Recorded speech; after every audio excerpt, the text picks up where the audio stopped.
নমস্কার friends, welcome back to my page. তো চলেন আজকে আপনাদেরকে ঘুরিয়ে নিয়ে আসি স্কোয়ার মাস্টার বাড়ির একটা কুকারিজের দোকান থেকে। তো আমি গিয়েছিলাম কয়েকদিন আগে আমাদের দোকানে স্কোয়ার মাস্টার বাড়ি। তো সেখান থেকে আমি এক কুকারিজের দোকানে ঢুকে পড়েছি।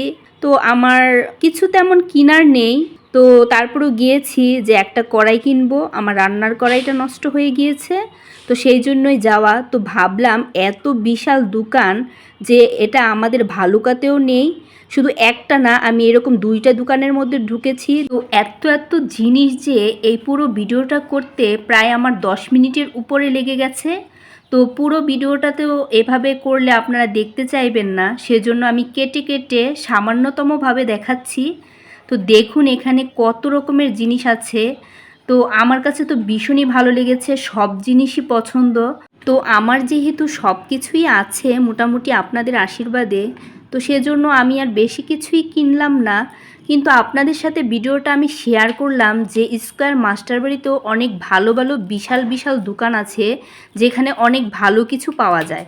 তো আমার কাছে তো ভীষণই ভালো লেগেছে যে এক দোকানের মধ্যে অনেক রকমের জিনিস, স্টিলের জিনিস থেকে শুরু করে কাচের জিনিস থেকে শুরু করে তারপর হচ্ছে কুকারিজের জিনিস, কসমেটিকের জিনিস, তারপরে হচ্ছে আরএফএলের জিনিস, তারপরে হচ্ছে সুন্দর সুন্দর কিউট কিউট কাচের জার, তারপরে হচ্ছে কেকের মল্ড, তারপরে হচ্ছে আপনাদের ননস্টিকের কড়াইতে রান্না করার জন্য হাতা খুন্তিগুলো কিন্তু বেশ চমৎকার আর কিউট ছিল।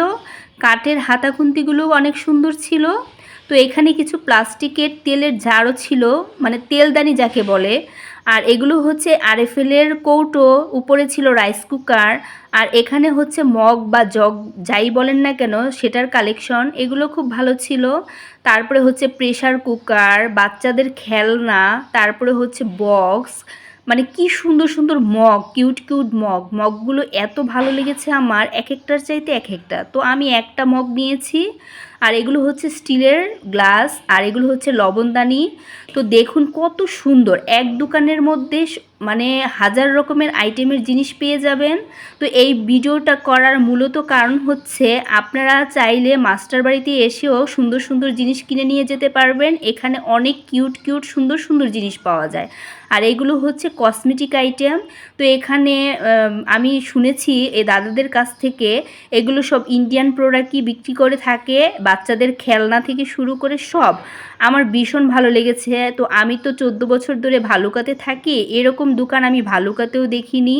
তো আমি প্রায় দুটা দোকানেই ঢুকেছি, দুইটা দোকানের জিনিসগুলোই বেশ ভালো লেগেছে আমার কাছে। তো আর এই কর্নারটাতে আপনার শোপিজের কর্নার, তো শোপিজগুলো এত সুন্দর ছিল যে কি বলবো।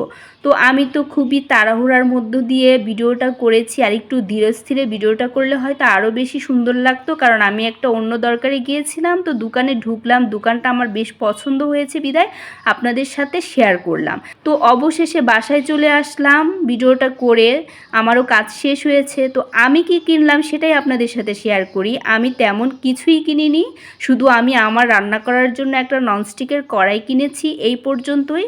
আমার কড়াইটা নষ্ট হয়ে গিয়েছে, তো আমি এখন কিছু কিনিনি, হয়তোবা পরে আবার যখন যাব তখন অনেক কিছুই কিনে নিয়ে আসার ইচ্ছা আছে। আর কিনে নিয়ে এসেছি একটা কিউট মগ, মানে এই মগটা আমার কাছে ভালো লেগেছে। এর চাইতে আরও সুন্দর সুন্দর মগ ছিল, কিন্তু আমি কেন জানি এটাই নিলাম, এটাই আমার কাছে ভালো লেগেছে। আর একটা নিয়ে এসেছি স্নান করার মগ। তো এই তিনটা জিনিস কেমন হয়েছে অবশ্যই কমেন্ট করে জানাবেন। আজকের মতো ভিডিওটা এখানেই শেষ করে দিচ্ছি। Bye bye, tata.